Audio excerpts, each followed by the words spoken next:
tarde, pessoal. Meu nome é Pedro Barros.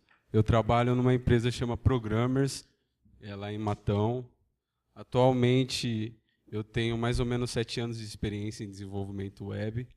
A maioria da parte desse trabalho que eu tive foi tudo em JavaScript. Nunca tive longe de JavaScript. Hoje eu vou vir aqui desmistificar um pouco do mundo JavaScript, que é meio turbulento, vem evoluindo muito, muita gente falando sobre. Eu vim aqui para meio que clarear as ideias de vocês. Vou falar sobre a evolução do JavaScript, desde a história até atualmente, como que ele vem andando. Bom, é uma linguagem nativa para a web. Ela funciona dentro de uma plataforma que é o browser, diferente das outras linguagens. Ela foi criada por Brendan Eich no Netscape. Ela foi padronizada, a especificação da linguagem no ECMAScript. O ECMAScript é a especificação do JavaScript, também a especificação do ActionScript. Ela serve para padronizar como as especificações do Java e de outras linguagens também.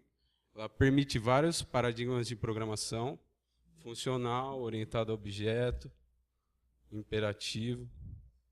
Bom, esse era o nosso cenário que a gente tinha antes de 94. Era meio turbulento, né? Nada de UI, tudo sem cor. A web em 95 era bem diferente do que a gente tem hoje, né? Não tinha Google, não tinha YouTube, não tinha nada disso. Eram páginas estáticas em 95, esse foi o primeiro website. Era um período bem arcaico, perto do que a gente vê hoje. O começo da evolução foi assim. Então, com links,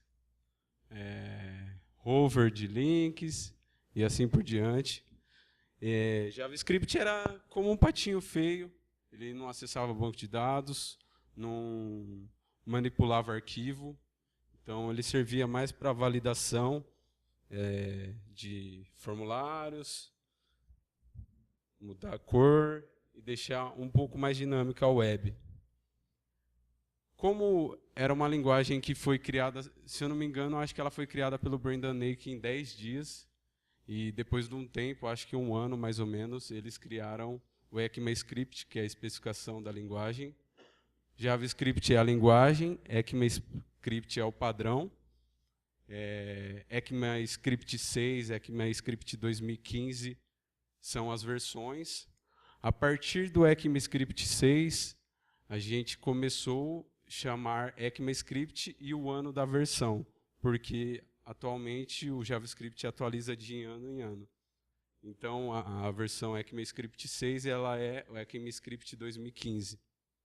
Anterior a essa versão, o JavaScript não tinha esses períodos de atualização tão frequente quanto tem hoje em dia.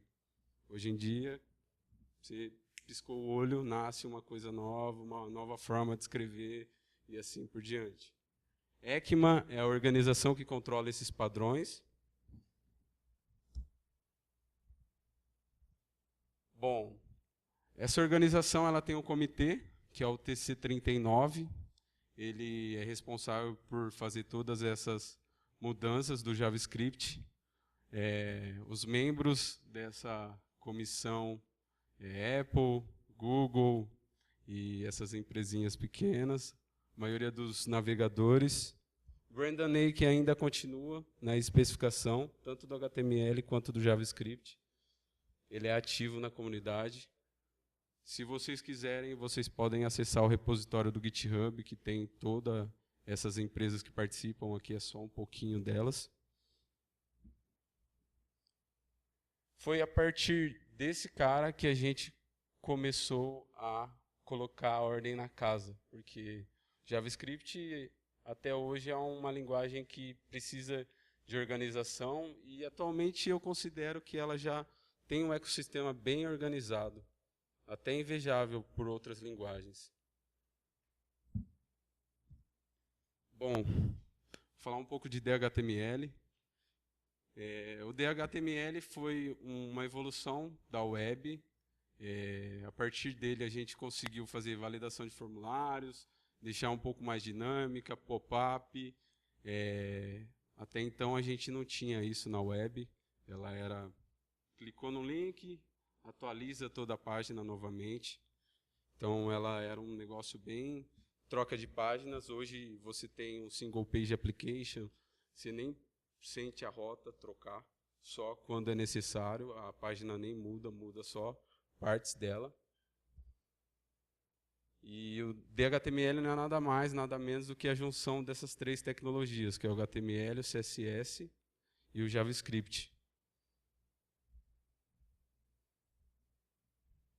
Bom, por muito tempo, o JavaScript ele foi marginalizado e muitas linguagens back-end meio que impulsionava você não ter que estudar JavaScript. Você fazia toda a parte de front através de frameworks.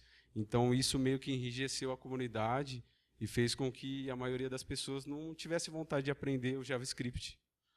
Mas foi através do JavaScript e do Ajax que a gente pôde deixar a web mais dinâmica, ter, vamos dizer, uma evolução bem maior, porque hoje você tem um aplicativo, você nem mais baixa aplicativo, você usa um Progressive Web App, no caso, e a gente, Progressive Web App, funciona em cima de HTML, CSS e JavaScript.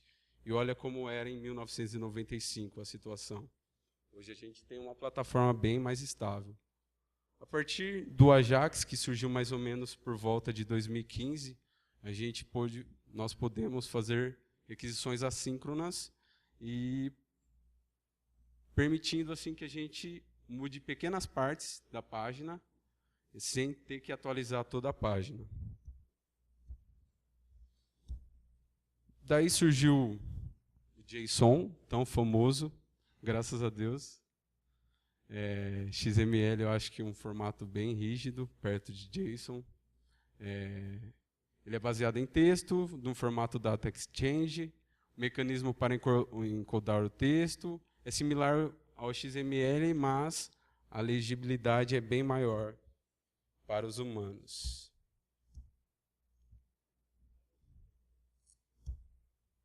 Bom, então o famoso jQuery. Esse cara aqui também foi um divisor de águas na web, porque antes dele era muito difícil manter toda a compatibilidade do JavaScript dentre os browsers. Cada browser implementava a especificação do JavaScript de uma forma. A sintaxe era a mesma, mas o comportamento não era o mesmo. O jQuery, ele, por uma grande época, conseguiu manter essa compatibilidade e também impulsionou a evolução, porque ele criou uma API que chama Sizzle, e essa API meio que padronizou várias coisas que o jQuery tem. Então, se você quiser escrever um jQuery, você pode, baseado nessa API Sizzle. O Zepto, que é um jQuery para mobile mais enxuto, vamos dizer, é escrito em cima dessa API também. Esse cara ajudou a gente a deixar nossas páginas mais dinâmicas. Ele ajudou uma boa parte da época mobile a sobreviver, então a gente fazia bastante mobile com jQuery em uma época, até surgir esses novos frameworks que facilitaram a nossa vida. Ele facilita a navegação no DOM e a manipulação, mas nada muito além disso. Esse era um período legal do JavaScript, era plug and play, você colocava o script, chamava lá onde está seu script, referenciava o ID e funcionava. Hoje já não é bem assim. Daí surgiu JavaScript no servidor. Bom, é meio estranho isso, mas foi a partir daí que o JavaScript se consolidou no mercado. Ele foi lançado em 2009 por Ryan Drown. Ele é um interpretador de código JavaScript que funciona do lado do servidor. Foi através da V8, que é a máquina virtual JavaScript criada pelo Google, que começou essa mudança da web?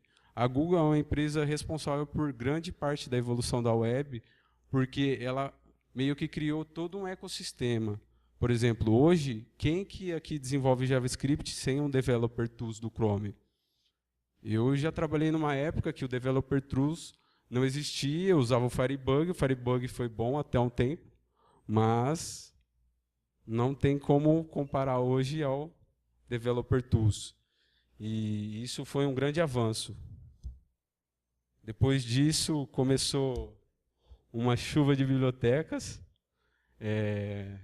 Esse site é muito legal, chama evolutionoftheweb.com. Ele mostra toda a linha do tempo da web, quando que foi criada a especificação de XML, HTTP request, quando saiu a segunda versão, quando saiu o CSS3, CSS2 e assim por diante. É muito legal esse site para situar um pouco sobre como foi a jornada do JavaScript ao decorrer do tempo. Daí começou-se a surgir muitos frameworks. Frameworks, nada mais, nada menos, ele funciona uma vasta quantidade de soluções para diversos problemas, como client-side MVC, template, data bind, formatação, roteamento e assim por diante. Alguns exemplos deles são o Angular, Ember, Backbone e aquela penca de frameworks que vocês já devem ter ouvido falar. Bom, jQuery e Angular. Não sei se todos sabem, mas o jQuery ele é uma biblioteca e o Angular é um framework.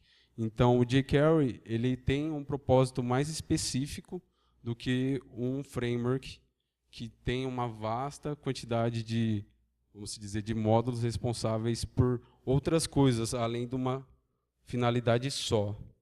Eu vou mostrar aqui um pequeno comparativo do Angular e do jQuery.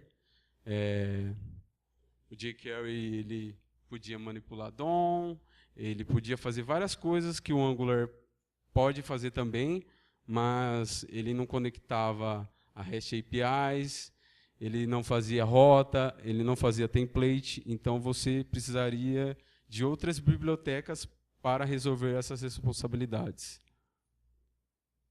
Mas, se você parar para observar o tamanho, é quase o mesmo ali no final. Bom, vou falar agora um pouco sobre a sintaxe do JavaScript. Como vocês podem ver, era assim. Era algo assim que a gente trabalhava. E hoje a gente trabalha com algo bem mais evoluído do que isso.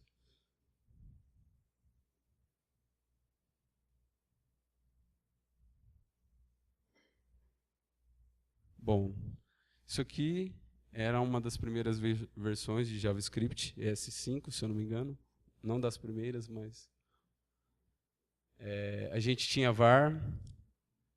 Hoje não se recomenda mais a utilização de var, pois a gente tem outros tipos melhores. Destes são o let e o const. O let serve como uma variável, o const também, ele não é uma constante como em outras linguagens, ele só aloca uma região de memória fixa, então se você adicionar um novo, vamos dizer, um novo atributo no seu objeto, ele não vai permitir, mas se o objeto for o mesmo e mudar só os valores, ele aceita.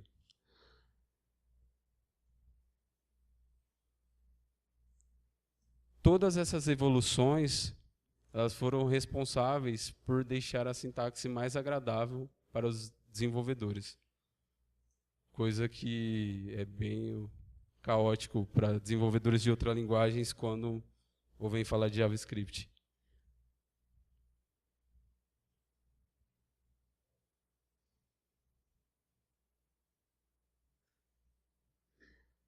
Hoje a gente consegue colocar os parâmetros na string de maneira mais bonita, não precisa concatenar mais, só passa um cifrão e parênteses e a string dentro. Daí surgiu uma coisa que é agradável para todos que gostam de orientação a objeto, classe. Anteriormente, a gente não tinha classe no JavaScript. Hoje, nós temos classe, temos herança, só não temos interface, mas TypeScript proporciona isso para você. Então, se vocês pararem para observar, não está muito diferente de um C#, de um Java. Aqui, no caso, não tem tipagem, mas se coloca TypeScript, fica quase igual.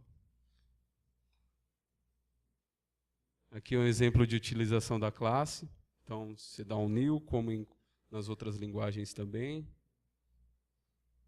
Aqui, extensão. Temos tipo estático.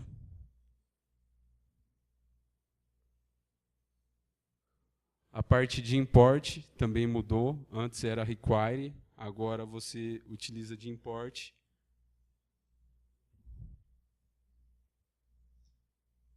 E uma das últimas evoluções que surgiu na ECMAScript 7, que é a versão de 2016, foi o async await.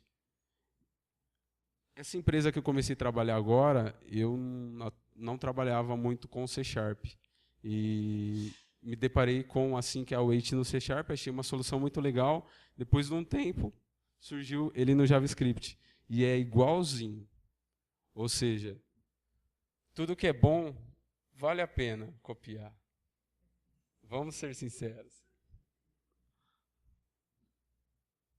Bom, vou falar um pouco sobre o mercado de trabalho. Assim, uma opinião minha. Eu não escolhi JavaScript por gosto. Eu sempre, querendo ou não, caía alguma coisa de JavaScript na minha mão, eu tinha facilidade por fazer e acabava abraçando. Mas hoje eu posso ver que essa linguagem me ajudou muito. Então, eu nunca fiquei sem um trabalho.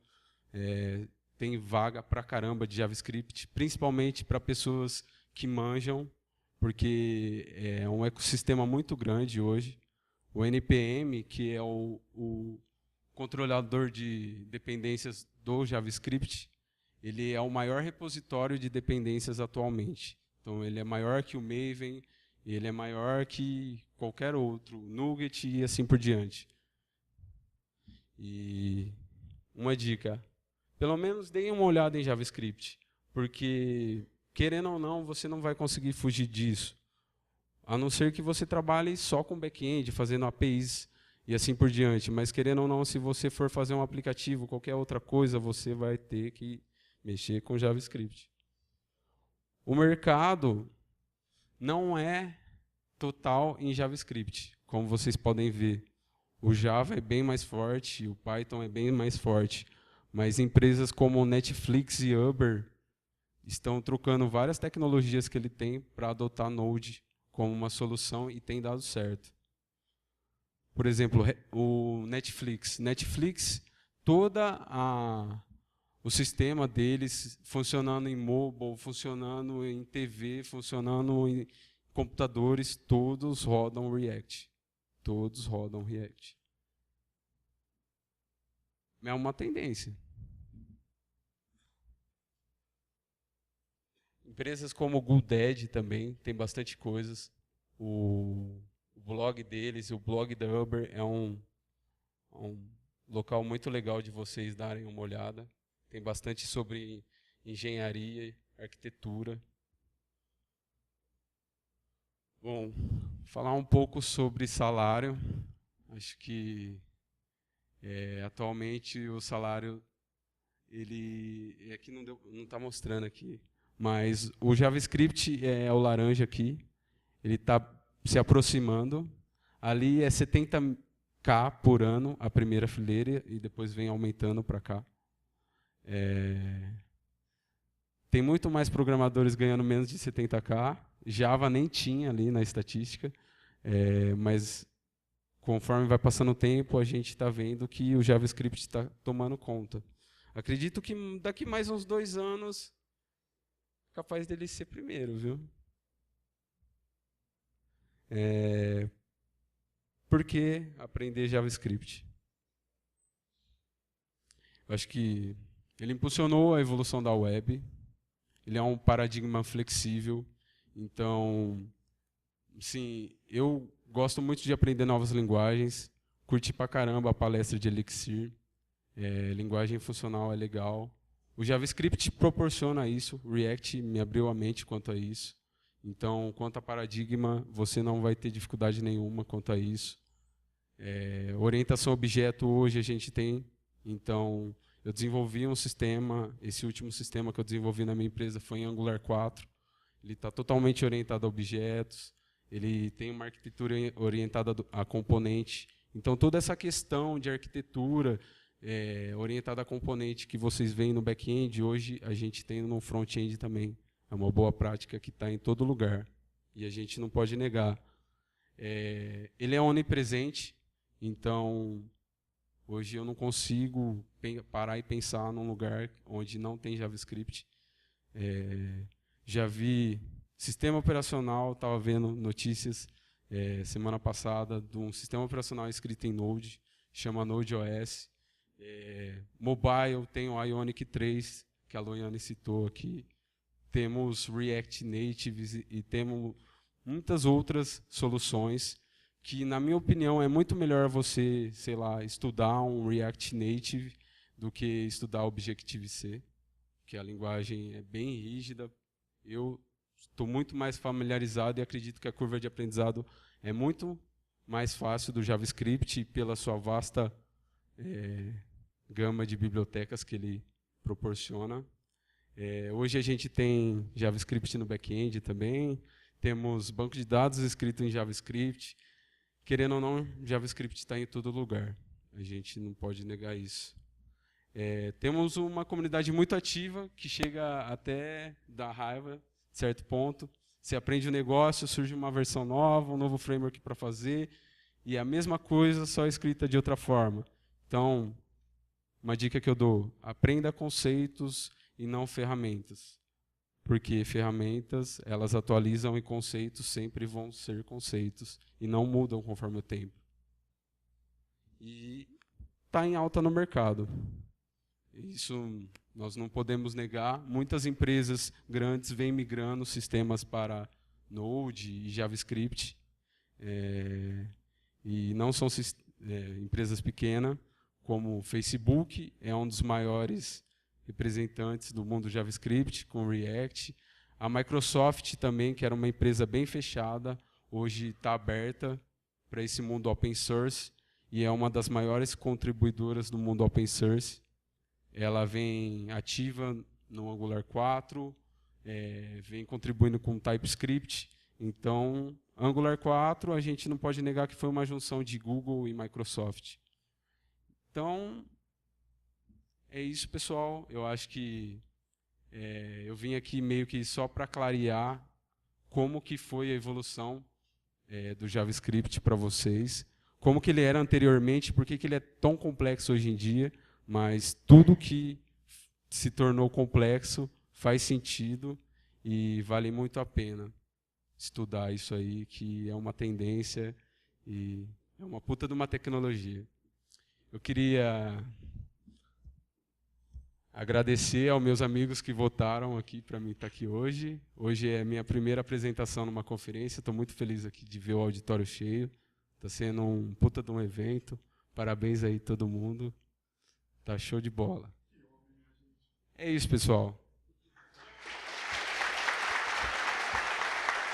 Boa, mano. Demais. Tô caralho, velho. Pessoal, a gente tem uns tempinhos para dúvidas, uma light talk, provavelmente. Quem tem alguma pergunta para fazer, o Pedrão? A principal é, por que Angular 4 e não 2 e não 1? Né?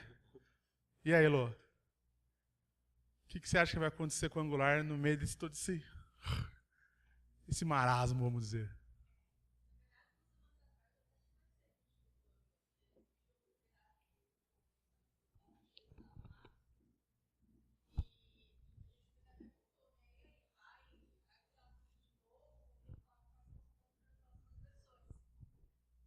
E eles falaram que é para ficar tranquilo, porque a ideia agora é otimizar internamente o framework. Do 2 para o 4 já teve uma uma otimização no tamanho do bundle, né, que é o JavaScript que é gerado para produção, e a ideia é diminuir mais ainda aquilo lá. Então, eles estão trabalhando já na versão 5, já começaram para poder mudar essas coisas internamente.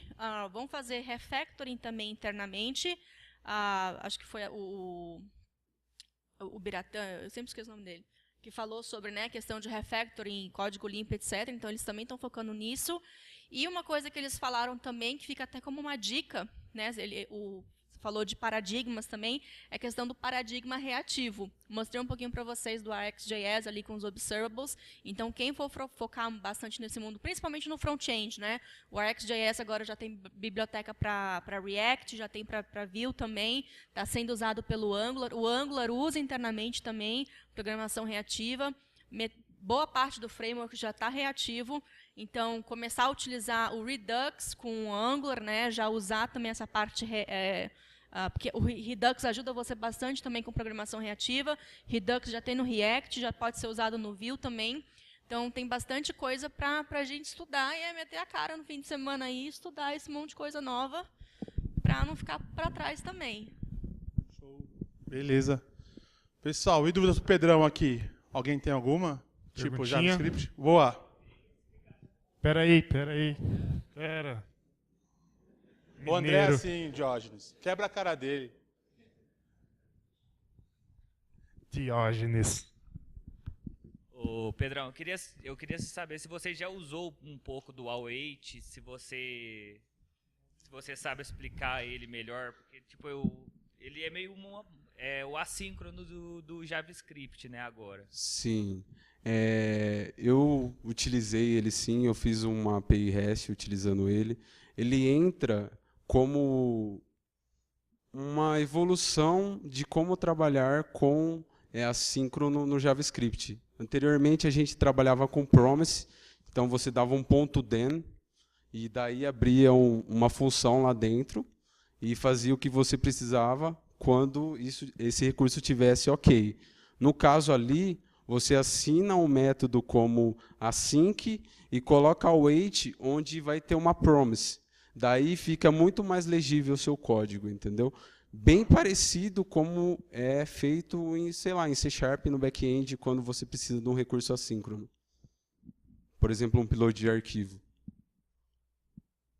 Mais perguntas?